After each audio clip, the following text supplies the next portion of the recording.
All right, let's talk about Jared Goff and the Detroit Lions. Goff throws 5 interceptions, and the Lions still find a way to win the game. How does this happen? Obviously, a big part of it was how well their defense played in the second half, but there was some other stuff as well.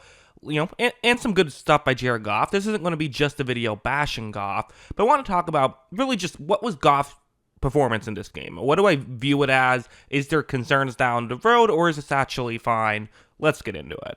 First, the play you see on the screen is a screen pass, and this is something that you could look at as a concern, although not a Jared Goff concern. When this play begins, you see Goff trying to get the ball to Gibbs. There's a couple of unblocked players on the edge for Houston. Okay, let them go by, throw it over, get the ball to Gibbs. Here's the issue is Houston's just all over this. Okay, listen, the ball gets batted up and intercepted. Definitely a bit of flukiness there, but also Houston was ready for that play. I mean, the player jumps up and knocks it over, and there's another Houston player getting ready to make the tackle. If that was a completion, it wasn't going for many yards.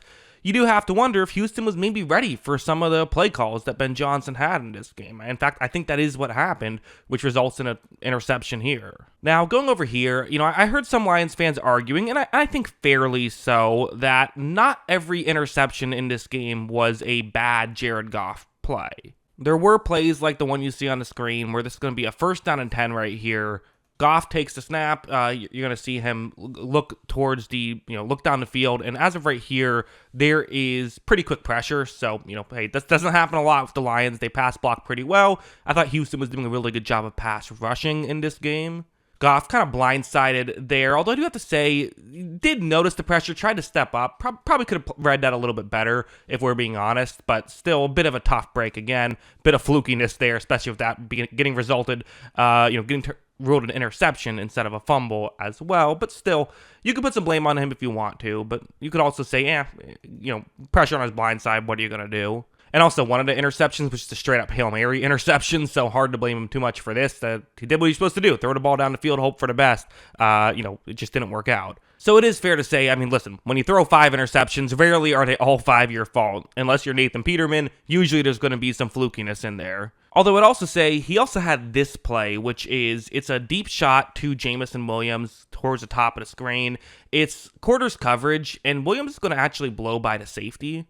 Watch, Goff runs this play action, and you see the safety is not quite in position to make a play on this ball. However, Derek Stingley is kind of keeping up with Williams, which is not easy to do. Williams can fly, right? Goff was about to get hit as he's thrown, and you have to assume that just caused this ball to not go as far as he wanted it to. Because of that, this really should have been intercepted, dropped by Stingley. So, okay, yes, he could have had less interceptions. There was some unluckiness here, but there also was some luckiness as well. That has to be mentioned. And in fact, he had an actual interception going towards Williams as well. This play is going to be a zone coverage concept. It's a 2-safety deep coverage concept. And when this play begins, I got to be honest, I think this is just, hey, our offense hasn't done a lot at this point. We're down 10 points with 23 minutes left. Williams has got a one-on-one matchup down the field. Let's just throw one up.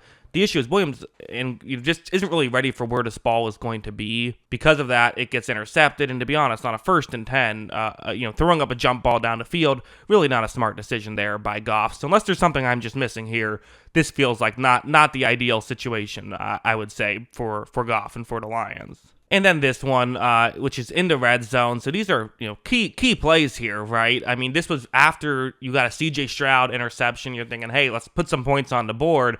You have Laporta running a route over the middle. You see on this play, Laporta's going to definitely have some contact made against him. This causes him to, his route to slow a decent amount. And Goff just didn't realize how much the route was slowed down. So he's still going to be throwing it a little bit further than Laporta can get to. Because of that, a really nice interception. Again, you got to give credit to the defense for Houston, right? They're the ones making these plays. But this is what was going wrong. These are the issues. Those are the 5 interceptions plus a dropped interception. But, again, as I mentioned, the Lions won this football game. So how did they turn things around?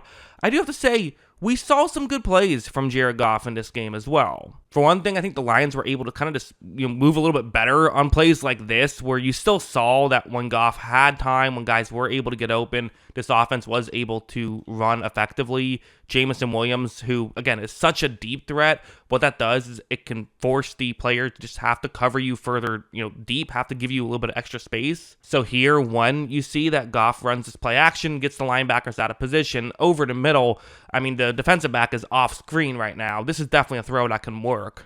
Now, Houston comes in and delivers a couple of big blows on him. Good job to hold on to that football by Williams, but that's all they could do was try to knock it out because they weren't going to be able to knock the pass down because Williams was able to get open. They were definitely able to run stuff like this. This play was a key one early on, as this was a scoring drive, so being able to convert on a 3rd and 16, certainly helpful. You have here, it's once again going to be Jameson Williams running a route, trying to get into a gap in coverage on 3rd and 16, and I swear, it seems like every other team, when you try to convert a 3rd and 16, if you're throwing it, around the sticks, you're throwing into triple coverage. It feels like the Lions consistently find ways to get windows on these plays. I don't know how they do it. I don't know what they're doing. But watch when this play begins. You see Goff takes the snap, fires in this direction.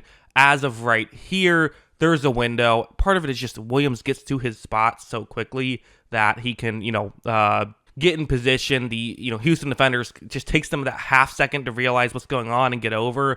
But at that point, you have a window. Goff does get rid of that ball quick enough that they're able to pick up a big completion, converts the 3rd down and 16. So, yeah, again, really good stuff here from Jared Goff to be able to make these plays work. We saw this throughout the game. We definitely saw the sprinkles of Goff being able to make plays. And like this one was another one where it's going to be, and this was a big play as they're down 16 points early on in the first quarter. This is after, those turnovers I showed you earlier. You have Sam Laporta running a deep route here, going to try and get underneath the safety on this play. Watch how, when this play action happens, the receivers going down the field take up some attention. So all you have is one Houston player, Sam Laporta, one-on-one, and Goff knows as long as he puts this ball further towards the top of the screen, given the leverage Laporta has, this can be a completion. And as you see, really nice thrown ball from Goff. So this was not a disastrous day from Goff, despite the 5 picks, right? Obviously, had the, if the Texans were able to, for example, if the pass interference was called, the Texans able to get closer and then maybe kick a last-second field goal to win, the takeaway is going to be, wow, Goff played really poorly. But, yes, I don't even really disagree. I think this was not his best game. I think that's obviously true. At the same time, he's still Jared Goff. He still gives you the positives. Some things they have to work on. They, have to pass protect better than they did in this game. They do. They have to be a little bit less predictable on a couple of these plays. That has to be mentioned. And Goff probably needs to take a chance or two less because this offense can almost run itself sometimes. Don't, give the ball to the other team. But yeah, and I don't think he will. I think this is going to be an exception probably. But that's what I think. What do you think? Let me know in the comments below. Always love hearing from ya, and of course, as always, thanks for watching.